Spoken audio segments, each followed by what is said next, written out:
उसकी बातें सुनकर अर्थ ने कहा, शट अप। दूसरी तरफ से कृष की हंसने की आवाज सुनाई दी। कृष ने कहा, इतना गुस्सा क्यों हो रहे हो? सच्ची तो कह रहा हूँ। अर्थ ने गुस्से में उबलते हुए कहा, एक बार सामने आ जाओ, तुम्हारे सारे दांत तोड़ दूंगा, फिर हंसना।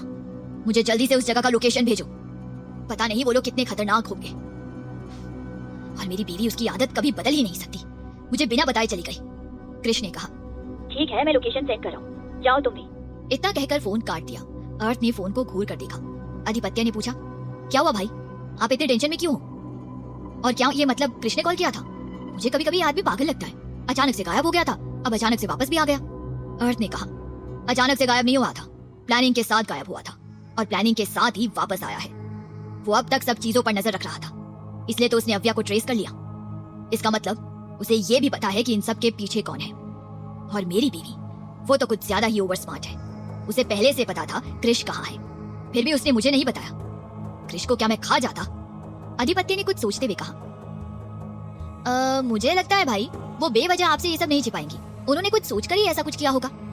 उसकी बात सुनकर उसने उसे बुरी तरीके से घूर कर देखा और फिर कहा, उसकी साइड लेना बंद करो, तुम मेरे भाई हो, मेरी साइड लो। अधिपत्य ने कहा, पर चीफ इज राइट, अगर पिछली बार की तरह उन लोगों ने आपको उठा लिया तो कितनी प्रॉब्लम हो गई थी। आपको पता भी है, आप तो उनको भी मार डालने वाले थे। बड़ी मुश्किल से ही तो आप ठीक हुए हो। कहीं फिर से आपको एक्सपेरिमेंट के लिए ले गए तो? ना बाबा ना, ऐसा रिस्क हम लोग नहीं ले सकते। अर्थ ने उसे देखा, फिर कहा, ऐसा कुछ नहीं होगा, मुझे अब कोई खतरा नहीं है। हाँ, ज्यादा झूठ मत बोलो, अगर इस बार किसी ने आपको पकड़ लिया ना, कोई नहीं बचाएगा। उसने कुछ नहीं कहा और बाइक में बैठ गया और बाइक स्टार्ट किया। अधिपत्य भी उसके पीछे बैठ गया। दोनों वहां से निकल गए। कृष ने वापस अपनी नजर स्क्रीन पर टिका दी, क्योंकि उसने अभी तक आव्या को ये नहीं बताया था कि उस जगह में अव्या और उसकी क्लोन दोनों है। लेकिन उसे इतना पता था वो असली अव्या को लेकर ही आएंगे। लेकिन तभी स्क्रीन अपने आप बंद हो गया। वो चौंक गया। इसका मतलब ये था किसी को पता चल गया था। उस टेडी में सीक्रेट मिनी कैमरा लगा हुआ है। उसने कहा, ये कैसे हो सकता है? किसको पता चला? जब एक्सरे मशीन में भी पता नहीं चल पाया, फिर कैसे पता चला? मैंने उस एक्सरे मशीन को कुछ देर के लिए हैक कर दिया था। फिर ये कैसे हो सकता है? या फिर अव्या ने खुद ही कैमरा ऑफ कर दिया? वैसे भी इतनी छोटी सी बच्ची को कैसे पता होगा कि उसकी टेडी में कैमरा लगा हुआ है? नहीं, कुछ तो गड़बड़ हुआ है। इतनी छोटी सी बच्ची कैमरा क्यों ऑफ करेगी, जबकि उसे खुद पता नहीं है टेडी में कैमरा लगा हुआ है? फिर जो मैं सोच रहा हूँ वो नहीं होना चाहिए। तो क्या ये सब ट्रैप था? लास्ट टाइम में उन्होंने हम लोगों के साथ गेम खेला। नो। तभी उसकी नजर दूसरी स्क्रीन पर गई, जहाँ पर कुछ देर पहले अव्या की लोकेशन नजर आ रही थी। अब वो लोकेशन ट्रेस होना बंद हो गया था। उसने जल्दी से अपना फोन निकाला और एक नंबर डायल किया। दूसरी तरफ से कॉल रिसीव होते ही वो बोला, मुझे लगता है उन लोगों को पता चल गया है, तुम लोगों को जल्दी से वहाँ पहुंचना होगा, कहीं वो लोग अव्या को लेकर वहाँ से निकल ना जाए, जल्दी पहुंचो। इतना कहकर उसने फोन कट कर दिया और वो वहाँ से निकल गया। वो खुद से कहने लगा, बिल्कुल भी नहीं, ऐसा नहीं हो सकता। अगर वो लोग अव्या को वहाँ से लेकर निकल गए तो मेरा सारा प्लान खराब हो जाएगा। ऐसा नहीं होना चाहिए। अव्या को मैंने अपने फायदे के लिए इस्तेमाल किया है। अगर उससे कुछ भी हुआ, मैं खुद को कभी माफ नहीं कर पाऊंगा। इतनी छोटी बच्ची की लाइफ मैंने सिर्फ अपने फायदे के लिए खतरे में डाल दी है। नहीं, मुझे कुछ ना कुछ करना ही होगा। उसने अपना सिस्टम निकाला। उसके हाथ कीबोर्ड पर तेजी से चल रहे थे। सुबह का वक्त। अव्या बेड पर सो रही थी।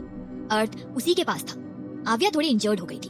अंकिता ने कहा, हमें लगा तुमने हमारी तरह सब छोड़ दिया है, पर तुम अब भी मिशन पर हो, हमें बताना भी जरूरी नहीं समझा? अव्या ने उसे देखकर कहा, ऐसा कुछ नहीं था, मैंने सब छोड़ दिया है, पर जेपी सर ने रजिस्ट किया कि ये लास्ट टाइम है। अंकिता ने उसे घूर कर देखा। अमर्त्य ने कहा, पर तुम्हें अकेले जाने की क्या जरूरत थी? अच्युतन ने कहा, भाई वो अकेली कहाँ गई थी, साथ में उनकी नई टीम गई थी ना। सबसे अच्छी बात, सब खत्म हो गया है, अव्या मिल गई है।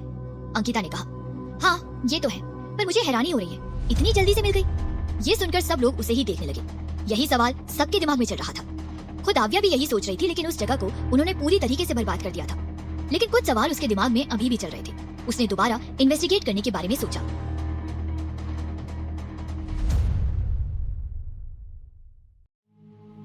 अव्या की बॉडी से ब्लड की 10 ml निकाल लिया गया था और उस पर काम शुरू हो गया था।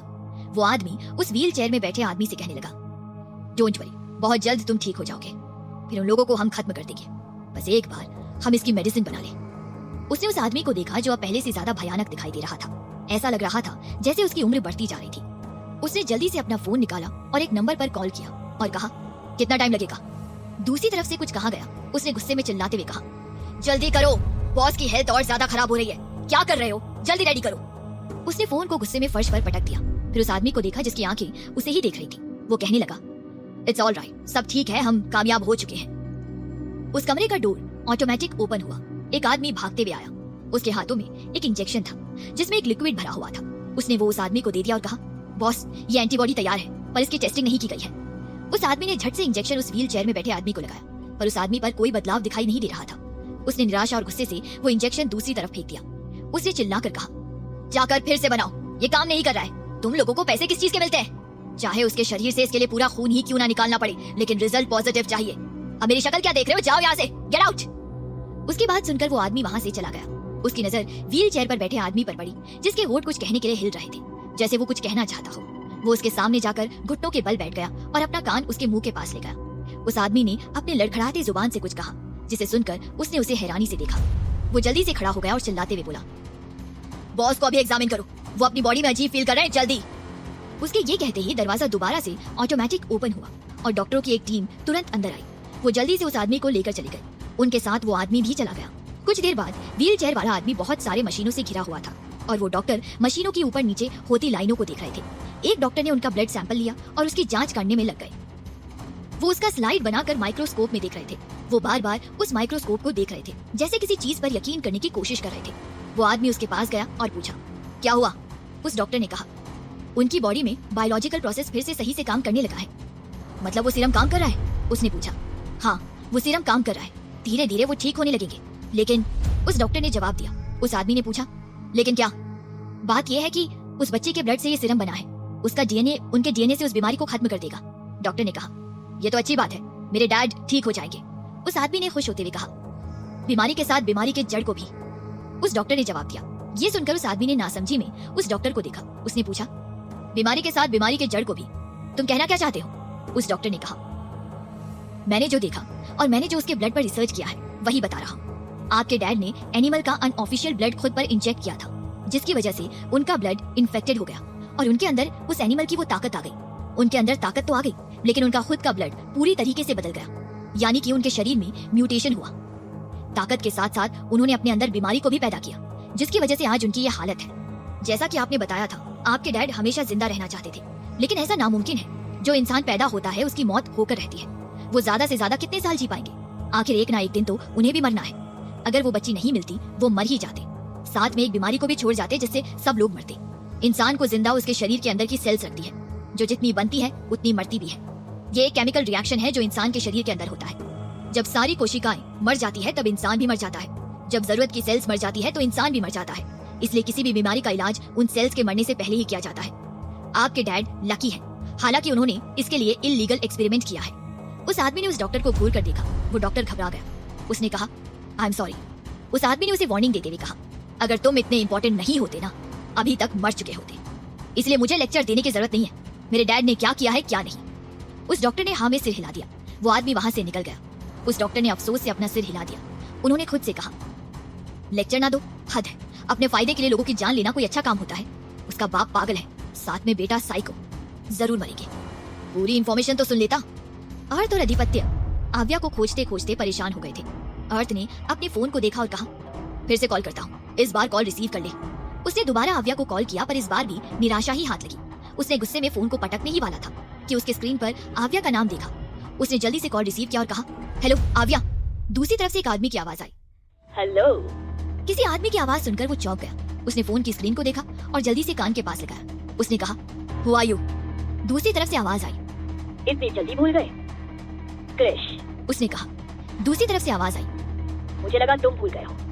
वेल, तुम्हारी बेटी बहुत जल्द तुम्हारे सामने होगी। तुम्हारी बीवी निकल चुकी है अपनी टीम लेकर। ये सुनकर वो चौंक गया। उसने कहा, टीम? कैसी टीम?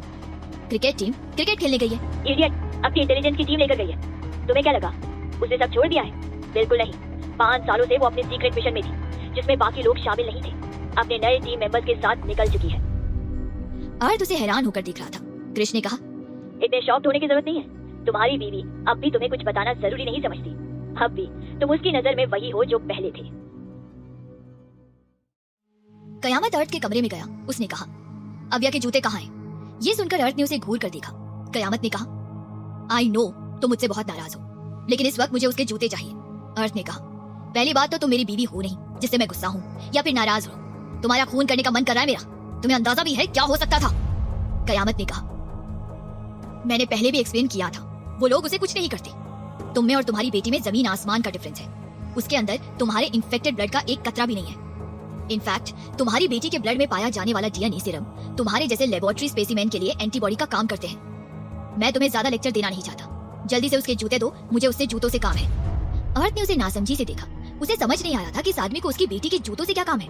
कौन सा उसकी बेटी के जूतों में हीरे जवाहरात लगे हैं जो इस आदमी को चाहिए। कयामत ने कहा, तुम नहीं दे रहे हो, मैं ही खोज लेता हूँ। वो इधर उधर अपनी नजरें दौड़ाने लगा। तभी उसकी नजर शू रैक पर पड़ी जहाँ उसके जूते रखे हुए थे। वो जल्दी से गया और दोनों जूते उठा लिए और वहाँ से निकल गया। अर्थ ने उससे कुछ कहना चाहा, लेकिन उससे पहले वो निकल चुका था। दूसरी तरफ एक प्राइवेट जेट में उस आदमी ने अपनी बगल में देखा जहाँ अव्या सो रही थी। उसके पैरों में वही सफेद जूते थे जो अमर्त्य ने उसे दिए थे। वो आदमी शराब की एक घूंट पीते हुए बोला, आखिर जैसा प्लान किया था बिल्कुल वैसा ही हुआ। उन लोगों को लग रहा होगा सब कुछ अब खत्म हो गया। वो लोग कभी जान नहीं पाएंगे उनके पास जो छोटी लड़की है वो उनकी बेटी की बस एक क्लोन है। तभी अव्या की नींद खुलने लगी। वो अपनी आंखें मीचते हुए उठकर बैठ गई। सबसे पहले उसने अपने चारों तरफ देखा, फिर अपने बगल में बैठे उस आदमी को देखा। उसने कुछ सोचा, फिर कहा, तो क्या मेरी मम्मा मेरी जगह उसको ले गई? उस आदमी ने कहा, हाँ, जैसा कि मैंने तुम्हें कहा था, वो लोग तुम्हारे जैसे दिखने वाली तुम्हारी क्लोन को लेकर चले गए हैं और अगर उन्हें पता भी चला तो भी वो तुम्हें ढूंढ नहीं पाएंगे। ये सुनकर उसने कुछ सोचा, फिर कहा, तो हम लोग कहाँ जा रहे हैं? वो आदमी अव्या को ऐसे शांत देखकर हैरान था। उसे तो लगा था जब उसे पता चलेगा कि उसकी मॉम उसकी क्लोन को ले गई है वो रोना शुरू कर देगी, लेकिन उसे देखकर ऐसा बिल्कुल भी नहीं लग रहा था कि उसे जरा सा भी दुख है कि उसकी मॉम उसकी जगह उसके जैसे दिखने वाली लड़की को ले गई है। उस आदमी ने कहा, बहुत जल्द पता चल जाएगा। अव्या खिड़की की तरफ देखने लगी। उसने पूछा, हम लोग प्लेन में हैं? उस आदमी ने कहा, हाँ, हम लोग प्लेन में हैं। अमर्त्य, जिसने साक्षी जी के दिए हुए ब्लड सैंपल को टेस्ट के लिए भेजा था, उसकी रिपोर्ट आ गई थी। उसने रिपोर्ट निकाल कर देखा, फिर पढ़ने लगा। उसकी आंखें बड़ी हो गई। उसने जल्दी से अपने ड्रॉर से दूसरा रिपोर्ट निकाला और दोनों रिपोर्ट को मिलाने लगा। उसने कहा, दोनों रिपोर्ट में कोई मैच नहीं है। उन्होंने पहले कहा कि ब्लड ओमकार सिंह से मैच करता है, लेकिन जब मैंने इसे टेस्ट के लिए भेजा रिपोर्ट में मैच क्यों नहीं हुआ? इसका मतलब ये है, जब उन्होंने इसका टेस्ट किया था रिपोर्ट जानबूझकर किसी ने बदला है। ये ब्लड ओमकार सिंह का है ही नहीं, उसके साथ मैच नहीं हो रहा है। फिर ये ब्लड किसका है? और ये ब्लड भी बिल्कुल वैसा ही इन्फेक्टेड है जैसे कयामत का था। वो जल्दी से कमरे से बाहर निकला। आव्या और अंकिता अभी भी लिविंग एरिया में ही थे। अमर्त्य ने कहा, अभी तुमसे कुछ बात करनी है। ये सुनकर दोनों लड़कियां चौंक गई। आव्या ने उसे देखा। अमर्त्य ने कहा, इट्स अर्जेंट। आव्या उठ गई, फिर अमर्त्य के साथ उसके कमरे में चली गई और पूछा, क्या हुआ?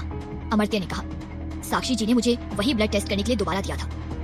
मैंने उस ब्लड को टेस्टिंग के लिए भेजा था, उसकी रिपोर्ट आई है और दोनों रिपोर्ट एक दूसरे से मैच नहीं हो रही है। ये सुनकर आव्या हल्का सा चौंक गई। उसने कहा, मतलब मैच नहीं हो रहा है? अमर्त्य ने कहा, हाँ, मैच नहीं हो रहा है। ये ब्लड ओमकार सिंह का नहीं है, किसी और का है, और जिसका ब्लड है वो भी अर्थ और कयामत की तरह उसी एक्सपेरिमेंट का हिस्सा है। उन लोगों ने रिपोर्ट बदल दी थी। ये सुनकर आव्या सोच में पड़ गई। वो कुछ समझने की कोशिश कर रही थी और उसे काफी हद तक समझ भी आ गया था। कयामत इस वक्त उन जूतों को ध्यान से देख रहा था। उसने दोनों जूतों को अच्छे से चेक कर लिया था। उसने कहा, ये शूज सिर्फ उस शूज की तरह दिखाई देते हैं, लेकिन ये वो शूज नहीं है जो मैंने अमर्त्य के गिफ्ट के साथ बदल दिए थे। अगर शूज वो नहीं है, इसका मतलब वो शूज अब भी। अचानक उसके दिमाग में कुछ आया। उसने एकदम से कहा, एक मिनट, अगर जूते नहीं बदले गए हैं तो क्या अव्या को बदल दिया गया है? ये सोचते ही वो एकदम हैरान हो गया। इसके पूरे चांसेस थे। कुछ साल पहले उसे और अर्थ को भी तो अदला बदली करने की प्लानिंग की गई थी, जिसमें वो खुद भी शामिल था। फिर अव्या को उसके ही जैसे दिखने वाली किसी डुप्लीकेट से क्यों नहीं बदला जा सकता? लेकिन उसे हैरानी हो रही थी, उन लोगों ने ये कैसे किया होगा। इसका मतलब वो लोग पहले से ही पूरी तैयारी के साथ थे। उन लोगों को ये भी पता था कि वो लोग पहुंच चुके हैं, तो क्या वहां से वो लोग पहले ही निकल चुके थे? अपने लोगों को छोड़कर, और अव्या भी तो इतनी आसानी से मिल गई थी। उसने सिर पकड़ लिया। उनके साथ इतना बड़ा गेम खेला गया था। अब उसे समझ आ रहा था क्यों अव्या उसे देखकर खास रिएक्ट नहीं कर रही थी।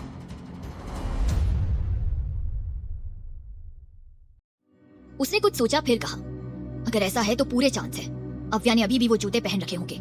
उसका पता लगाया जा सकता है। हाँ। फिर अचानक से वो चुप हो गया। उसने कहा, थप्पड़ तो हर बात के लिए मुझे ही पड़ेगा। फिर वो कुछ सोचने लगा। उसने कहा, अब मैं उन्हें सच बताने वाला हूँ। इसमें मेरी गलती कहाँ है? उसको लेने तो दोनों मियाँ बीवी गए थे, उन दोनों की गलती है। मैं क्यों थप्पड़ खाऊंगा? हाँ, उनकी गलती है। वो कुछ सोचने लगा। उसने कहा, लेकिन सबसे बड़ी बात यह है कि अर्थ मुझ पर विश्वास करेगा। वैसे भी उसे तो लगता है मैंने अव्या की जान खतरे में डाल दी थी। वो तो यकीन करने वाला नहीं है, लेकिन अव्या यकीन जरूर करेगी। हाँ। खुद को समझाने के बाद वो अपने कमरे से बाहर निकला। तभी उसकी नजर लिविंग एरिया में बैठे अंकिता और नितिन पर पड़ी। अंकिता नितिन से कुछ बातें कर रही थी। उसकी आंखें छोटी हो गई। वो खुद से बोला, ये दोनों एक दूसरे से क्या बात कर रहे हैं। वो अब उस तरफ बढ़ने लगा। जैसे ही वो उनके सामने गया, वो दोनों एकदम से चुप हो गए। उसने दोनों को बारी बारी से देखा, फिर कहा, तुम लोग चुप क्यों हो गए? क्या बातें कर रहे थे?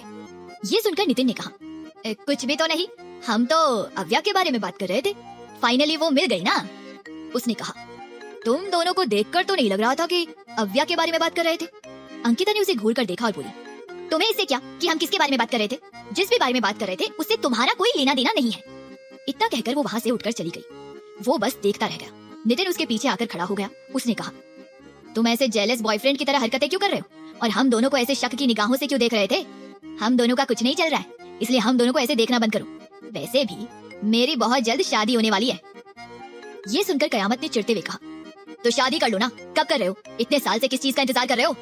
फिर कुछ सोचते हुए कहा, एक मिनट, वो सच में तुम्हारी मंगेतर है या फिर किसी नाटक कंपनी से उठाकर ले आए हो जिससे तुम्हें शादी करनी ही नहीं है?